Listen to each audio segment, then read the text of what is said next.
visitava ele. Ele falou, nossa, não, Deus é muito além de mim. Então ele se sentia sozinho.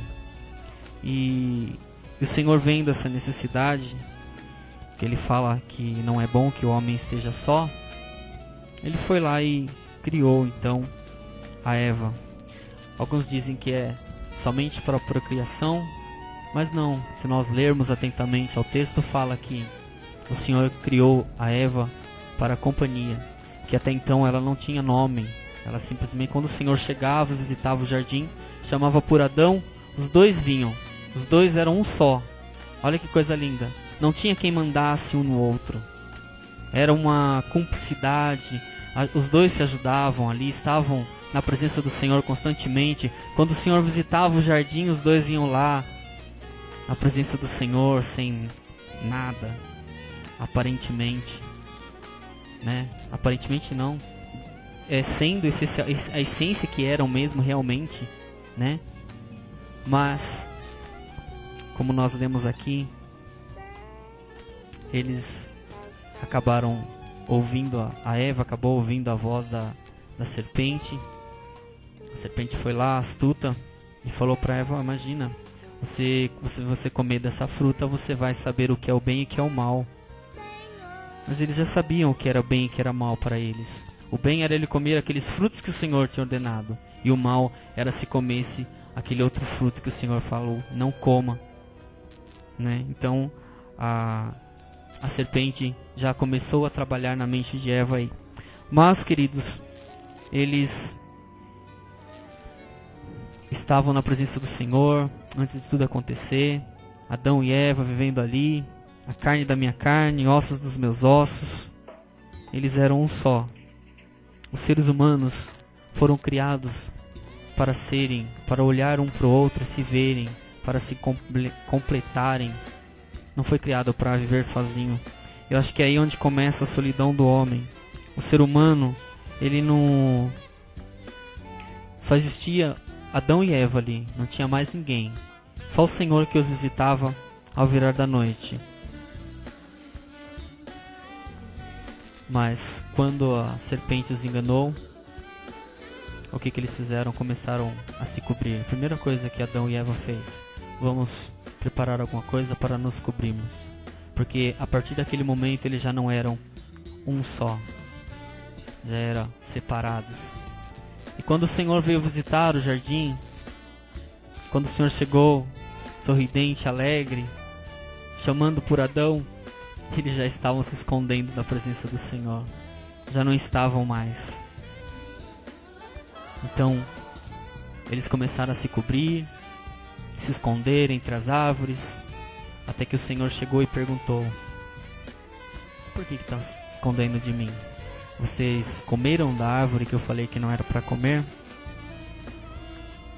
E quando nós começamos a nos proteger, a nos esconder, isso faz com que nós nos tranquemos, ficamos isolados.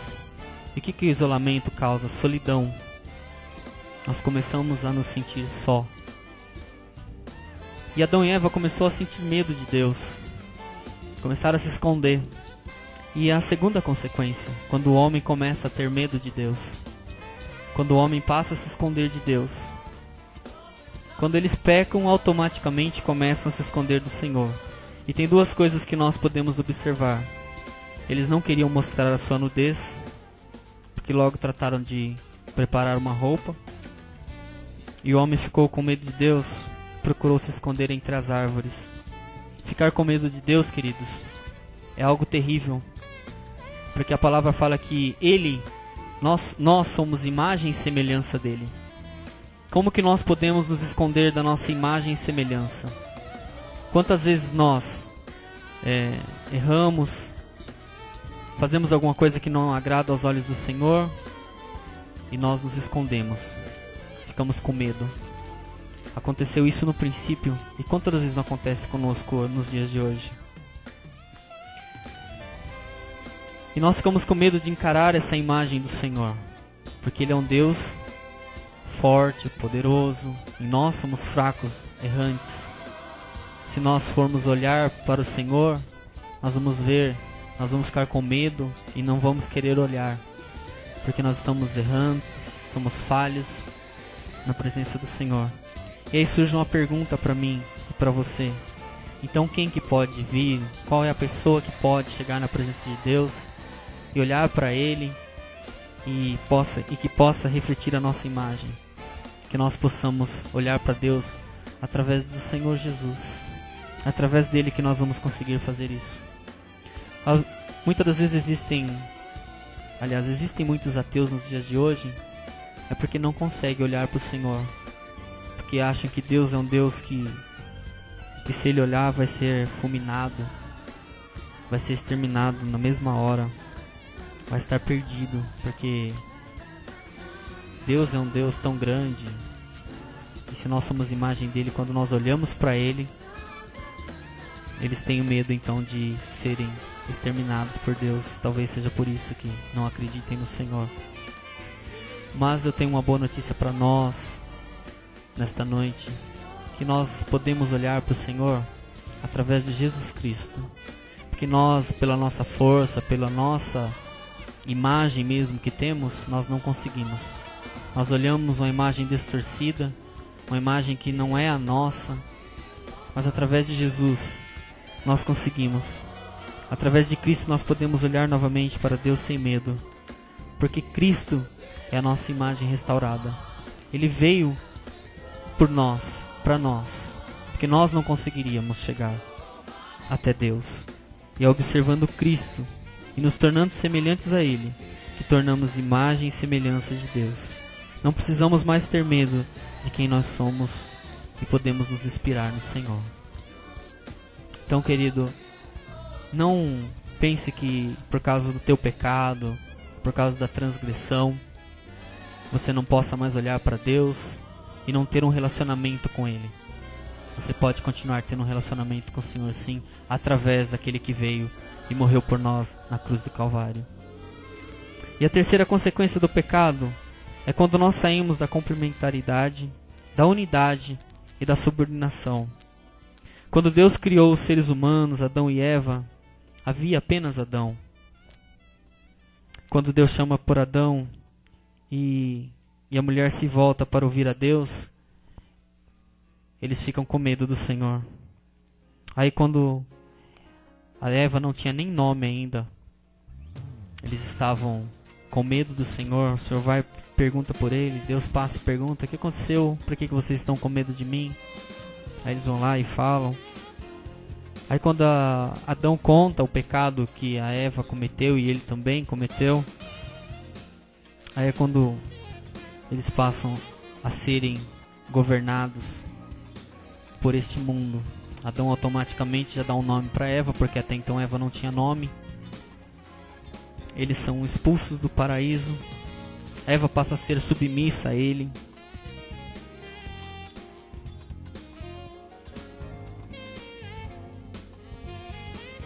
E até os dias de hoje nós vemos que as mulheres lutam para serem iguais aos homens. Não é por causa que o homem quer assim, mas naquela época aconteceu assim, então ela acabou sendo submissa ao homem. Mas graças a Deus que Jesus veio lá no Novo Testamento e quebrou isso, e hoje as mulheres estão aí trabalhando para o Senhor, fazendo os seus trabalhos rotineiros do dia a dia, podendo trabalhar, viver a sua vida em paz. Mas teve uma consequência por isso. Eles foram expulsos do paraíso, porque eles desobedeceram a ordem do Senhor. Aquilo que não era para eles fazerem, eles foram e fizeram. Automaticamente veio o castigo, eles foram expulsos do paraíso. E a quarta consequência, queridos, é a referência de Deus, a referência de ser Deus e passarmos a ter uma autorreferência. Quando eles estavam no paraíso, a serpente foi e falou assim: olha, a partir do momento que você comer desse fruto, você vai saber o que é bom e o que é mal para você. Você não vai precisar mais de Deus. Você sozinho vai saber o que é bom e o que é mal. Essa ideia pareceu muito boa para ela. Falou assim: bom, eu vou poder decidir o que eu quero fazer. Eu vou poder decidir o que é bom e o que é ruim para mim. por uma coisa tão pequena, num fruto pequeno.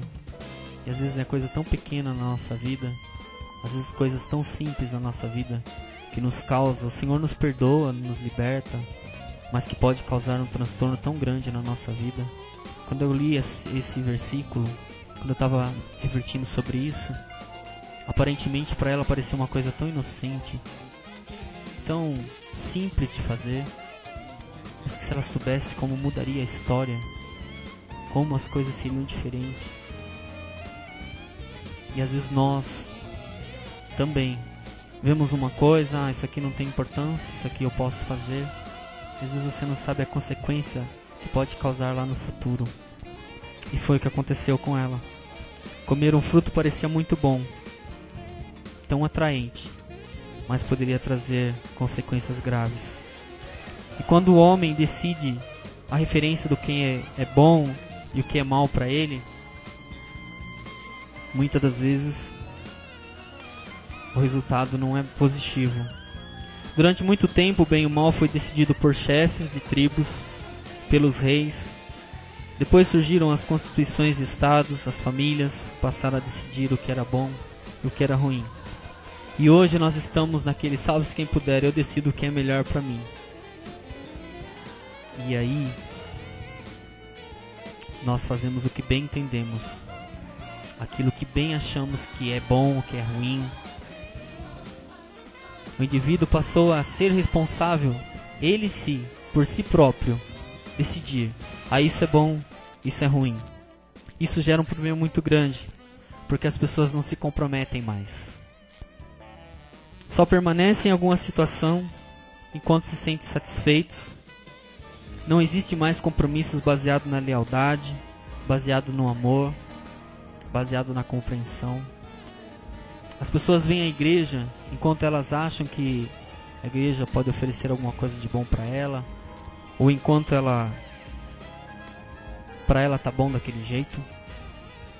Mas no dia em que tiver um contratempo ou alguma coisa que estiver incomodando, simplesmente sai. Esquece de analisar se foi Deus em que plantou a pessoa naquele lugar, se foi Deus que chamou você, a mim.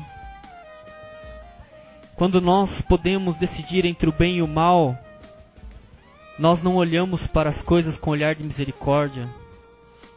Nós simplesmente vamos e fazemos e esquecemos que vai ter uma consequência, que vai ter um resultado. E nos relacionamentos também é assim, relacionamentos amorosos. Eu só estou com a pessoa, fico com ela enquanto ela pode me oferecer alguma coisa, enquanto ela pode me proporcionar algo. E aí, enquanto você está naquele relacionamento, você está sugando, tirando ao máximo que você pode. E foi usado um termo aqui, espremer como uma laranja e jogar o bagaço fora. E é muitas das vezes isso que fazem mesmo. Não estou falando, não estou generalizando, mas eu conheço pessoas que viveram a vida assim.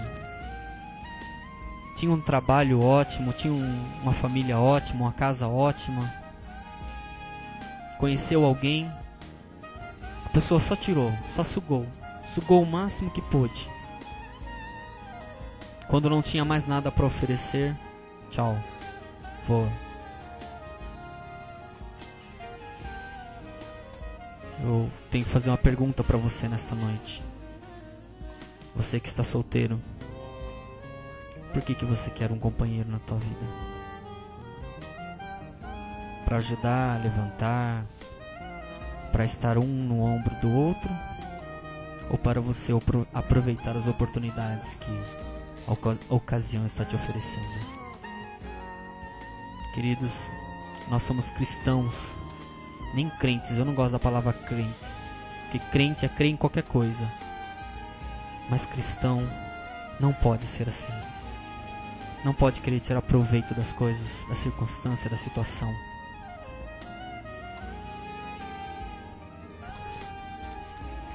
Uma coisa que existe muito é igrejas que pregam prosperidades e estão lotadas.